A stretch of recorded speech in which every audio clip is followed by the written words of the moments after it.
이제 벌써 7월이 시작되었습니다.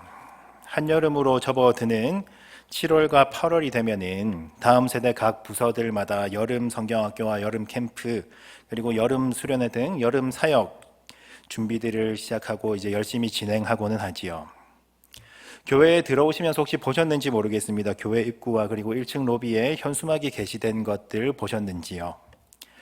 다양한 주제들을 가지고 참 날씨보다 더 뜨거운 신앙의 경험을 하기 위해서 지금부터 기도로 준비 중에 있습니다. 오늘 우리가 읽었던 본문 사도행전 1장 8절 말씀은요, 교회 공동체가 처음으로 시작될 당시의 기록입니다. 부활하신 예수님께서는 40일 동안 사람들에게 보이신 후에 하늘로 승천하시기 전에 마지막으로 하신 말씀이 오늘 우리가 읽었던 말씀이지요. 오직 성령이 너희에게 임하시면 너희가 권능을 받고 예루살렘과 온 유대와 사마리아와 땅 끝까지 이르러 내 증인이 되리라 하는 말씀을 마치시고 예수님께서는 하늘로 승천하셨습니다. 그 말씀을 들은 사람들과 그리고 무리들은 함께 열심히 성령을 간구하면서 기도하고 있었지요. 오순절날 성령이 불과 같이 임하신 그 사건을 교회의 시작으로 보고 있습니다. 주님께서 약속하셨던 그 성령의 충만하심을 받고 많은 일들이 나타납니다. 제자들은 예수님이 하셨던 권세와 능력을 보이기 시작하는데요. 설교를 하는데 많은 사람들이 한꺼번에 회개를 하기도 하고, 그리고 병자들을 고치기도 하고, 표적들이 나타나기 시작합니다. 권능을 받고 기사와 표적들이 나타나기 시작하면은 이제는 정말로 복음 전하는 일이 잘 될 것만 같아요. 이제는 아무런 장애물도 없이 예수님의 이름을 전하고 그러면 예수님을 믿는 사람들의 수가 더 많아져야 할 것만 같습니다.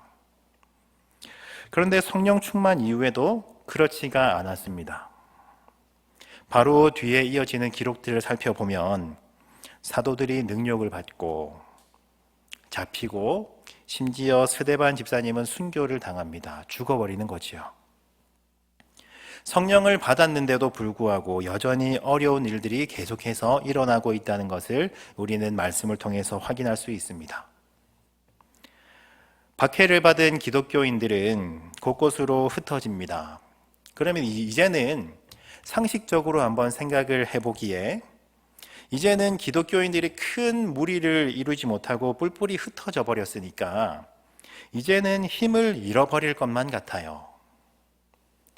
그런데 기독교인들이 흩어진 그 모든 곳들을 통하여서 그 흩어진 곳곳으로 복음이 전해집니다. 예전에는 예수님을 믿는 사람들이 이렇게 좁은 공간 안에 모여 있었다 하면은 박해를 통해서 수많은 사람들이 뿔뿔이 흩어지고 이렇게 흩어진 그곳 가운데 복음을 전하면서 예수님을 믿는 사람들, 복음의 지경이 여기까지 넓어지기 시작하는 것이지요.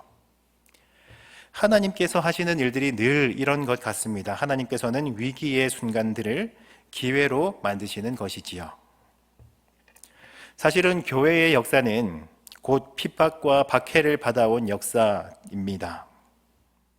고난과 박해와 그리고 핍박과 매맞음과 심지어 죽음에도 불구하고 많은 사람들이 신앙을 잃지 않았던 이유가 무엇이었을까요? 두려움이 절대로 이길 수 없는 사람들의 가슴 속에 심겨진 뜨거운 복음 때문이었겠습니다. 땅 끝까지 이르러서 내 증인이 되라 말씀하셨던 그 예수님의 말씀이 마음속에 박혀버렸기 때문이었겠지요. 한국의 근현대사와 뗄 수 없는 한국의 교회사를 보아도 그렇습니다. 1800년대 후반에 선교사님들이 입국하셔서 교회를 세우고 그리고 교회와 함께 학교와 병원을 세웁니다. 예수님의 주된 사역이 말씀 선포와 그리고 치유와 가르치신 것이었기 때문에 초대 한국 교회의 전형적인 어떤 선교의 모델을 보면은 학교와 교회와 그리고 병원이 같이 세워지는 모습을 쉽게 볼 수 있습니다. 그렇게 해서 한창 뭔가 열심히 일을 해서 열심히 사역을 해서 선교의 성과들이 보이려고 하는데 그런데 그만할 때쯤에 나라의 국권을 빼앗겨 버립니다. 이때 곳곳에 세워진 교회들을 중심으로 하여서 만세운동을 주도하면서 우리의 독립의지를 만방에 나타내기도 했었지요. 일제강점기 시대에는 이런 명령이 있었습니다. 어떤 거냐 하면 궁성요배라는 것이 있었는데, 이게 뭐냐 하면요, 도쿄가 있는 그 일본 왕의 궁이 있는 도쿄를 향해서, 동쪽을 향해서 90도로 몸을 숙여서 절을 하라는 공문이 다 내려오는 거예요. 학교에서도 조례 시간마다 이 궁성요배가 행해졌다고 하고, 그리고 심지어는 교회에서도 예배 시간에 사도신경으로 신앙을 고백하기 전에 궁성요배를 강요당했다고 합니다. 선교사님들이 세웠던 기독교 학교에서는 이것을 거부하면서 폐교당하기도 하고, 우리는 이 일을 할 수 없다라는 마음에 폐교당하기 전에 자진으로 폐교하기도 합니다. 교회에서도 이에 굴복하지 않아서 교회가 강제로 철거당하기도 하고, 매맞고 구속당하는 일들이 비일비재하게 일어났었다는 기록을 우리는 찾아볼 수가 있지요. 이렇게 계속해서 박해를 받으면 교회가 곧 사라질 것만 같은데, 그런데 오히려 나라를 빼앗긴 지 2년 뒤에는 총회가 결성됩니다. 어려움 가운데서도 모이지 말라고 하는데도 계속해서 교회가 모이고, 교회가 힘을 합하여서 연합하면서 각 지역들마다 오히려 노회가 더 활성화되기 시작합니다.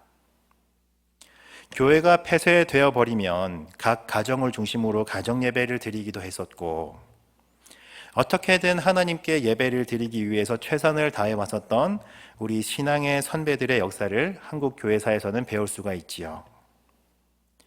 이 땅의 권세가 가장 처참하게 땅에 떨어졌던 그 시기에 오히려 이 땅에 복음의 씨앗이 뿌려진 것입니다. 아무런 희망이 없고 어두웠던 시대 가운데에서 희망을 밝히는 등불이 바로 교회였던 것이지요. 교회가 힘이 있는 것은 어느 때인가 하면 세상과는 다른 좁은 길을 갈 때 교회는 가장 힘이 있습니다. 하나님의 그 말씀을 삶으로 증명하면서 삶으로 실천해 나갈 때 교회는 가장 힘이 있습니다. 세상과 다르게 구분된다라는 것을 두 글자로 줄이면은 거룩이라고 하지요. 세상이 추구하는 가치와는 전혀 다른 영원한 하나님의 그 나라를 최고의 가치로 바라면서 살아갔던 신앙의 선배들을 통하여서 하나님께서는 이 땅의 교회를 지키시고 여기까지 성장시켜 주셨음을 믿습니다. 우리 신앙의 선배들은 어떤 분이셨는가 하면 나라와 이웃의 아픔을 누구보다 가장 먼저 아파하는 분들이었고, 그리고 위험을 무릅쓰고 불의에 항거하던 분들이었습니다. 교회다웠던, 그리고 성도다웠던 그 선배들을 통하여서 하나님께서는 교회를 여기까지 지켜오셨던 것이지요. 그러면 이제는 그 뒤로는 잘 될 일만 남은 줄 알았습니다. 이제는 계속해서 좋은 일이 있을 줄만 알았습니다. 교회가 세워지고, 그리고 학교가 세워지고, 병원이 세워지면서 한국교회가 급성장해 왔는데요. 그렇게 계속해서 부흥하고 발전할 줄로만 알았습니다. 불과 한 세대 전만 해도 어떻습니까?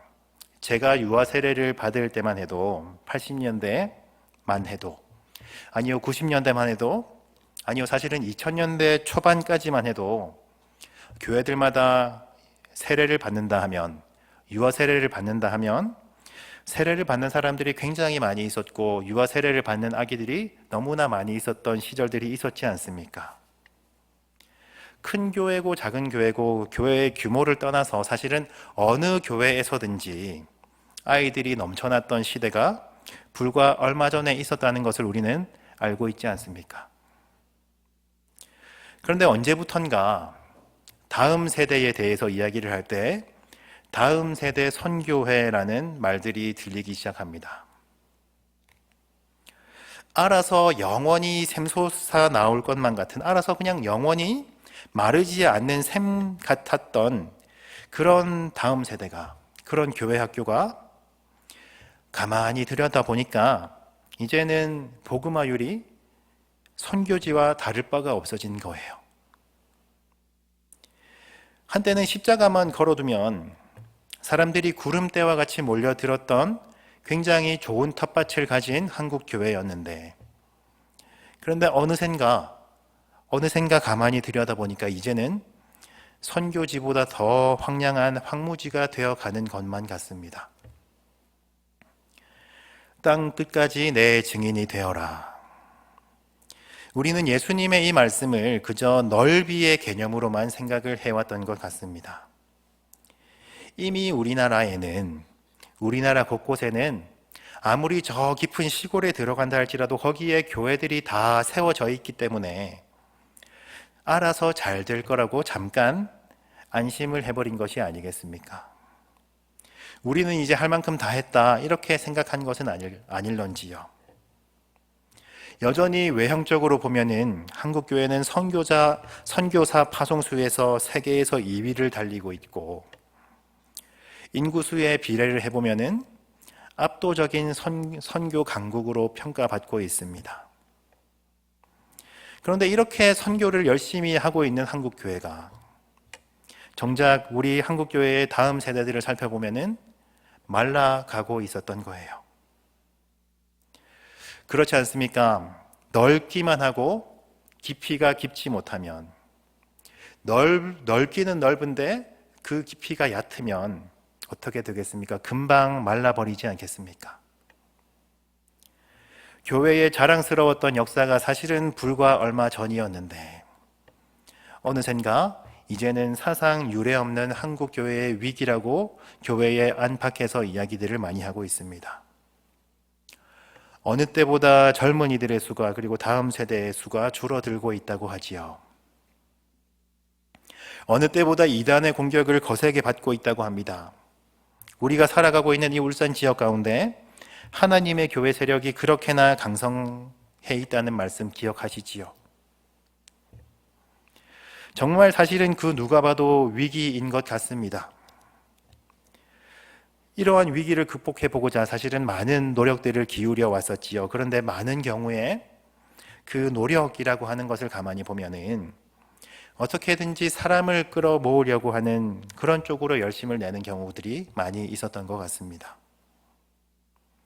다음 세대들에게 우리가 신앙의 본이 되고 우리가 정말로 믿음의 사람으로 살아가는 그 모습을 우리는 보여주어야만 하는데, 그런데 그러한 근본적인 대책이 아니라 어떤 화려하거나 재미있는 이벤트, 어떤 프로그램으로 유혹하는 그런 경우들이 너무나 많이들 있는 것 같아요. 계속해서 위기를 겪어왔던 한국 교회를 통해서 오늘날 우리가 처해 있는 이 위기 상황을 어떻게 극복해야 하는지 우리가 말씀을 통해서 그 방법을 찾아볼 수 있기를 원합니다. 우리는 예수님의 증인이 되어야만 합니다. 이제는 땅 끝까지 복음을 전하는 그 동시에 우리 다음 세대들을 위하여서 우리는 스스로가 예수님의 증인이 되어야만 합니다. 한 사람 한 사람이 증인이 되고자 하나님 앞에 무릎을 꿇고 어떻게 살아야 할까 하나님께 지혜를 구할 때, 그때에 하나님께서 한국 교회를 지켜가시리라 확신합니다. 이제껏 지금까지 교회를 지켜오셨고, 그리고 지금부터 영원까지 교회를 지키시는 하나님께서 지금의 위기라고 하는 이 상황 가운데서도 지켜주실 것을 저는 믿습니다. 100여 년 전 신앙의 선배들과 같은 간절한 마음을 가지고 주님의 증인으로 살아보시지 않으시겠습니까? 지금으로부터 또 한 세대가 더 흘러서 약 30년이 더 지났을 때 한국의 많은 교회들이, 그리고 우리 연포교회는 어떤 모습으로 남아있을지 사실은 아무도 알지 못하지요. 연포교회 이전 세대로부터 물려받은 좋은 교회를 우리의 다음 세대를 위해서 그대로 물려주기 위해서는 지금의 세대가 말씀 위에 바로 서야만 합니다.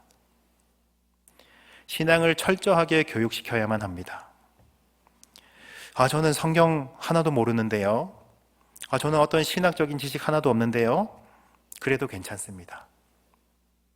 성경 구절을 딱 한 구절만 알고 있어도 사실은 그 한 구절 말씀을 지키기 위해서 온 삶을 다하여서 그 말씀을 지켜나가려고 철저히 노력하고 있다면, 우리가 알고 있는, 우리가 들었던 그 하나님의 말씀을 지켜나가기 위해서 우리 삶 가운데서 발버둥 치는 그 모습이 있다면, 그것이 바로 최고의 신앙 교육이 되겠지요.